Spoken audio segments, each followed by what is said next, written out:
Hello student, स्वागत है आप सभी का हमारे यूट्यूब चैनल पर। तो बच्चों, हम चैप्टर नंबर 6 पढ़ रहे थे और हम बात कर रहे थे एप्लीकेशन ऑफ पोटेंशियल मीटर। हमारे कोर्स में 5 इसके एप्लीकेशंस हैं, जिनमें पहला एप्लीकेशन था internal resistance of a primary cell. मैंने सेल का इंटरनल रेजिस्टेंस निकाल के देखा था, सर्किट आपको याद होगा। दूसरा हमने पढ़ा comparison of EMF of two cell.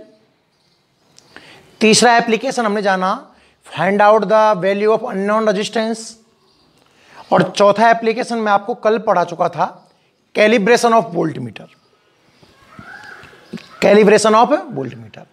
अब इसका लास्ट एप्लीकेशन थ्योरेटिकल, तो ये आज लास्ट हेडिंग रहेगी इसकी। आप क्वेश्चन करें इसके, मैं कराऊंगा, पर मैं अगली क्लास में इन सभी हेडिंगों को एक साथ करके दिखाऊंगा आपको, ना।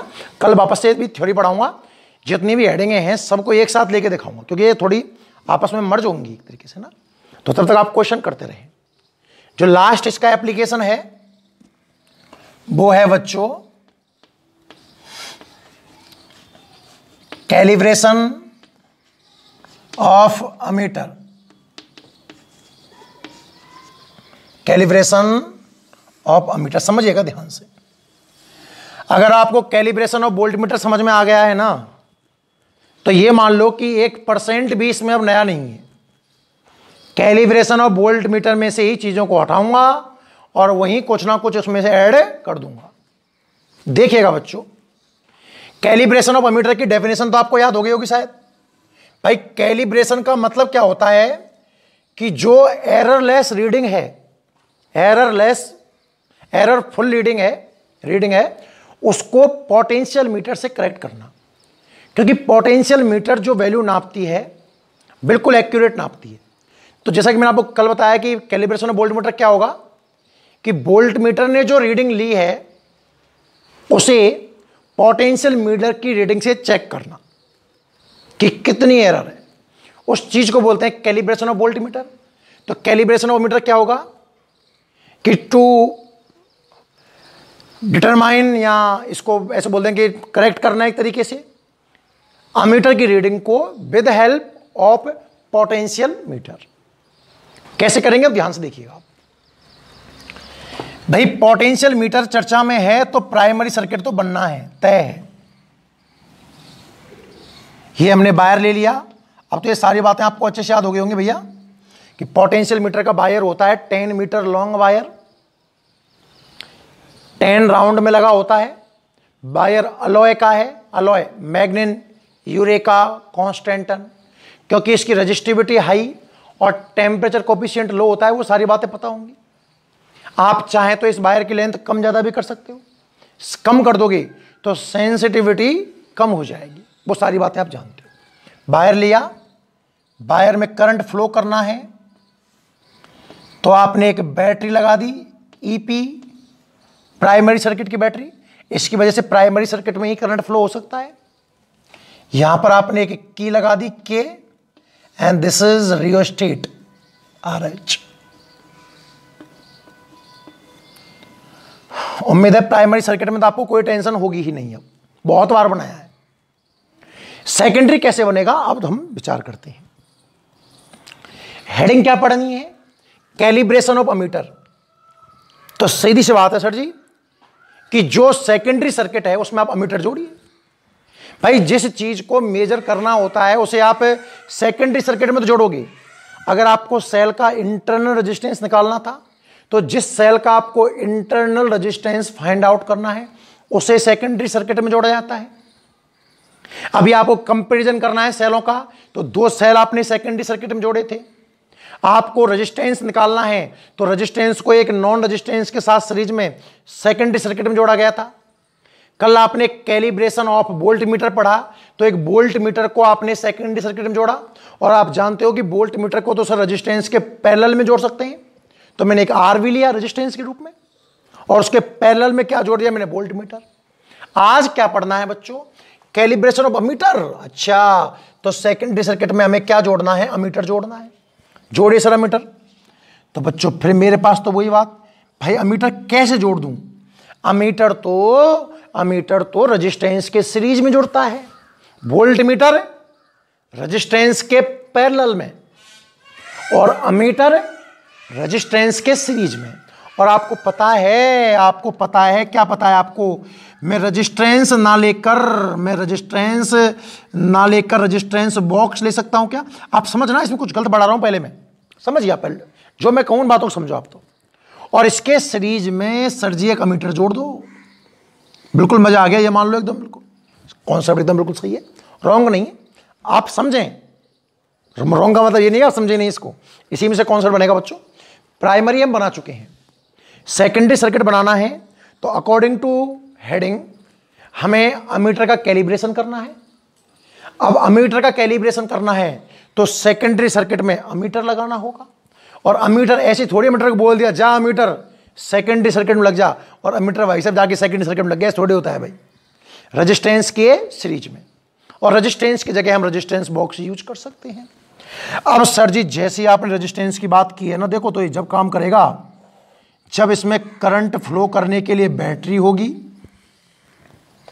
प्लस और माइनस, ई डैश कुछ याद आया क्या? अरे बिना बैटरी के रेजिस्टेंस बॉक्स काम का ही नहीं है।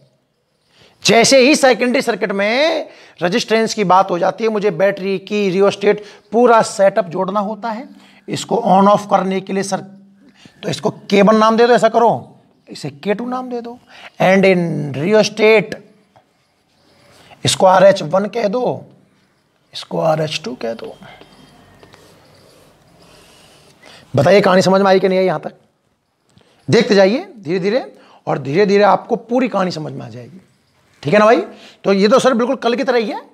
कल आपने क्या किया था कि वोल्ट मीटर को रेजिस्टेंस बॉक्स के पैरेलल में जोड़ दिया था, क्योंकि वोल्ट मीटर को पैरेलल में जोड़ा जाता है, और यहां अमीटर को आपने रेजिस्टेंस बॉक्स के सीरीज में ऐड कर दिया, क्योंकि अमीटर को सीरीज में ही जोड़ा जाता है। पहले आप K1 K2 को ऑन करोगे, अमीटर में कोई ना कोई रीडिंग आ जाएगी, जैसे कल वोल्ट मीटर में आ रही थी। फिर आपको एक रीडिंग पोटेंशियल मीटर से लेनी होगी। और बच्चों जब आप पोटेंशियल मीटर से लोगे तो पोटेंशियल मीटर तो B बराबर XL नापता है। पोटेंशियल मीटर क्या मेजर करेगा सर जी? तो B बराबर XL मेजर करेगा। L मुझे पता है, पहली बात तो X नहीं पता बच्चों। X मतलब स्टैंडर्डाइजेशन, और स्टैंडर्डाइजेशन कल भी किया था, तो एक स्टैंडर्ड सेल काम में लेंगे। ES एक स्टैंडर्ड सेल है, पॉजिटिव टर्मिनल A से और नेगेटिव यहां छोड़ दिया हमने, ये लो टर्मिनल नंबर 1 से मान लो, ये टर्मिनल नंबर 3 से मान लो, और ये टर्मिनल नंबर 2 से होते हुए जॉकी से। पर बच्चों इसमें एक प्रॉब्लम है कि सर जी ये तो B नापेगा, पोटेंशियल मीटर तो क्या नापेगा V, पर आपको तो आज करंट चाहिए, तो बिल्कुल मैंने कहा ऐसा कर V = IR। पर बच्चों V I के बराबर कब होगा पता है? जब रेजिस्टेंस कितने ओम का हो? 1 ओम का। आप जानते हो ओम्स लॉ, V = IR। अगर रेजिस्टेंस 1 ओम हो जाए तो जो वोल्टेज नापेगा उसी को मैं करंट कह सकता हूं। इसलिए गलती ये थी कि यहां रेजिस्टेंस बॉक्स ना लेकर 1 ओम का रेजिस्टेंस लिया जाता है बस। बच्चों जब आप कैलिब्रेशन ऑफ वोल्ट मीटर पढ़ते हो तो आप चाहे जो रेजिस्टेंस काम में ले सकते हो, पर जब आप कैलिब्रेशन ऑफ अमीटर पढ़ोगे, बस कल वाले में और आज वाले में ये अंतर है, तो रेजिस्टेंस 1 ओम लिया जाएगा। उसका रीजन कोई पूछे तो आप क्या बताओगे कि भैया रेजिस्टेंस के लिए ओम्स लॉ अप्लाई होगा, और ओम्स लॉ कहता है V = IR। ये तो नापेगा B और मुझे चाहिएगा I, तो B और I कब बराबर होंगे? जब रेजिस्टेंस 1 ओम होगा। एक बार ढंग से देख लो, मैं डायग्राम दोबारा बनाता हूं, क्योंकि डायग्राम बन गया, अब कुछ नहीं है, ये मान लो फिर तो सिंपल थ्योरी है। दोबारा देखिएगा बच्चों, सबसे पहले primary circuit, calibration of ammeter की डेफिनेशन आपके दिमाग में है ना, कि अमीटर जो एरर वाला रीडिंग दे रहा है उसे पोटेंशियल मीटर से सही करना। सबसे पहले आप एक प्राइमरी सर्किट बना दीजिए। ये लो, ये A है, ये B है, बैटरी की and rheostat plus minus EP switch K1 rheostat RH1। फिर क्या करना है? कैलिब्रेशन ऑफ अमीटर करना है साहब। तो अमीटर जोड़ना होगा, और अमीटर कैसे जुड़ेगा? अमीटर तो रेजिस्टेंस बॉक्स, और याद रहे यहां रेजिस्टेंस 1 ओम का होगा, ये आपको याद रखने वाली बात है। जब आप कैलिब्रेशन ऑफ वोल्ट मीटर पढ़ते हो तो आप चाहो जो रेजिस्टेंस काम में ले सकते हो, पर कैलिब्रेशन ऑफ अमीटर में रेजिस्टेंस 1 ओम का होना ही चाहिए। ये अमीटर, इसमें करंट फ्लो करने के लिए battery switch K2 and rheostat RH2।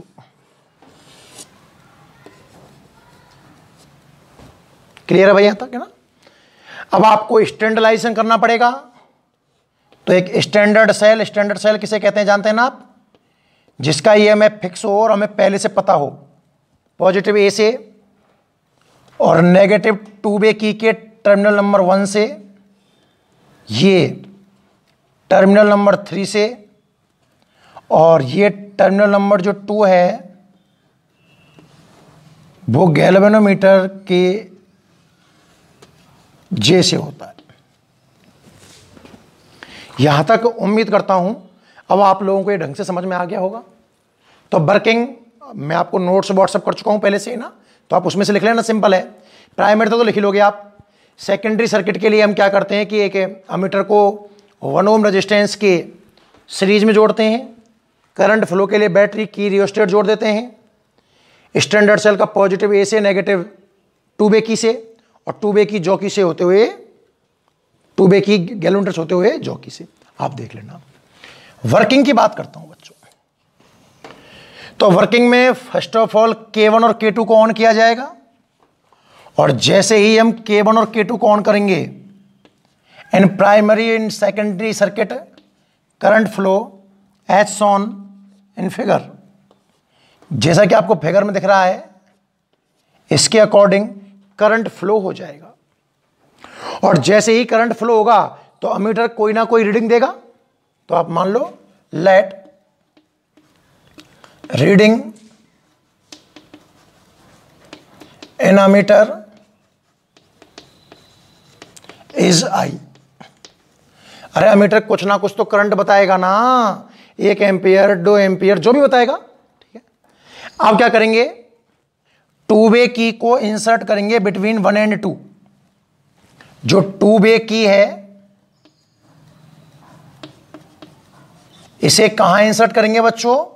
1 और 2 के बीच में। और जैसे ही 1 और 2 के बीच में इंसर्ट करेंगे तो स्टैंडर्ड सेल सर्किट में आ जाएगा। जॉकी से बैलेंसिंग लेंथ निकालेंगे। अब चूंकि स्टैंडर्ड सेल की बात कर रहे हैं तो बैलेंसिंग लेंथ कितनी मान लीजिए? L0। तो आप लिखोगे साहब ES, कल वाली ही बात है, और यहां से आप X निकाल लोगे। X कितना आ गया?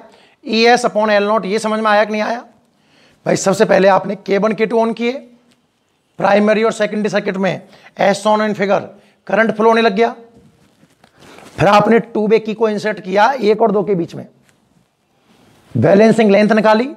स्टैंडर्ड सेल के लिए लेंथ आ गई L0, ES is equal to X L0। यहां से आपने X निकाल लिया। अच्छा, अब इस 2 की को 2 और 3 के बीच में इंसर्ट कर दो, 1 और 2 के बीच से रिमूव करके। मतलब अब जो 2 की है इसे आपने इंसर्ट कर दिया बिटवीन 2 एंड 3, और आप दोबारा से बैलेंसिंग लेंथ निकालोगे। सपोज बैलेंसिंग लेंथ है L, तो ये तो वोल्टेज नापेगा अपना B dash is equal to XL।